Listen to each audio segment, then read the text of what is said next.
పాకిస్తాన్కు వచ్చిన కష్టం పగోడ్కి కూడా రావద్దు. పాక్ వేదికగా జరుగుతున్న ఐసీసీ ఛాంపియన్స్ ట్రోఫీలో ఆతిథ్య టీం ఇప్పటికే ఇంటిబాట పట్టింది. ఛాంపియన్స్ ట్రోఫీకి పాకిస్తాన్ ఆతిథ్యం ఇస్తున్న ఫైనల్ మ్యాచ్ మాత్రం పాక్లో జరగడం లేదు. ఇలా పాక్ క్రికెట్ టీంపై నెటిజన్లు ట్రోల్స్ చేస్తున్నారు.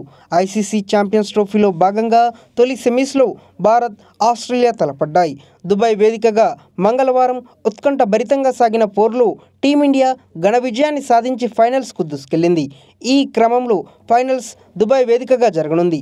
ఛాంపియన్స్ ట్రోఫీలో పాల్గొనేందుకు పాకిస్తాన్ వెళ్లబోయేది లేదని బీసీసీఐ గతంలోనే స్పష్టం చేసిన విషయం తెలిసిందే. ఆటగాళ్ల భద్రతను దృష్టిలో పెట్టుకొని బీసీసీఐ ఈ నిర్ణయం తీసుకుంది. అప్పట్లో బీసీసీఐ నిర్ణయంపై పాకిస్తాన్ క్రికెట్ బోర్డు తీవ్ర విమర్శలు చేసింది. అయితే చర్చల అనంతరం హైబ్రిడ్ మోడల్లో భారత మ్యాచ్లను దుబాయ్లో నిర్వహించాలని ఐసీసీ నిర్ణయించింది. ఒకవేళ భారత్ ఫైనల్స్కు చేరుకుంటే ఆ మ్యాచ్ కూడా దుబాయ్లోనే జరుగుతుందని ఐసీసీ ఇప్పటికే ప్రకటించింది. ఈ నేపథ్యంలో టీమిండియా ఫైనల్స్లో చేరిన క్రమంలో మ్యాచ్ దుబాయ్లో జరగనుంది.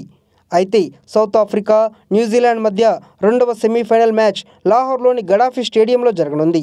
ఛాంపియన్స్ ట్రోఫీలో భాగంగా ఆతిథ్య పాక్లో జరగబోయే ఆఖరి మ్యాచ్ ఇదే. ఇప్పటికే ఈ స్టేడియంలో వర్షం కారణంగా ఒక మ్యాచ్ రద్దయింది. మొత్తంగా వర్షం కారణంగా పాక్లో 3 మ్యాచ్లు రద్దయ్యాయి.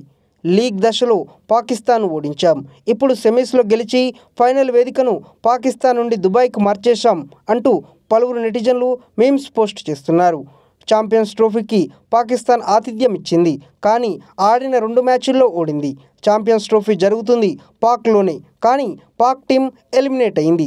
ఇప్పుడు ఫైనల్స్ కూడా పాక్లో జరగడం లేదు అంటూ మరో నెటిజన్ పోస్ట్ చేశారు. ఆస్ట్రేలియాతో జరిగిన సెమీఫైనల్ మ్యాచ్లో కేఎల్ రాహుల్ సిక్సర్ కొట్టి భారత్ను గెలిపించారు. ఆ ఒక్క సిక్స్తో ఫైనల్ వేదికనే మారిపోయింది. టీమిండియా ఫైనల్ చేరింది. ఫైనల్ జరగాల్సిన లాహోర్ గడాఫీ స్టేడియం నాకౌట్ అయింది అంటూ మరొకరు ఫన్నీగా పోస్ట్ చేశారు. 2017లో జరిగిన ఐసీసీ ఛాంపియన్స్ ట్రోఫీని కైవసం చేసుకున్న పాక్ ఇప్పుడు కనీసం సెమీస్ కూడా అర్హత సాధించకపోవడం పట్ల పాకిస్తాన్ క్రికెట్ బోర్డుపై ఆ దేశ అభిమానులు మండిపడుతున్నారు.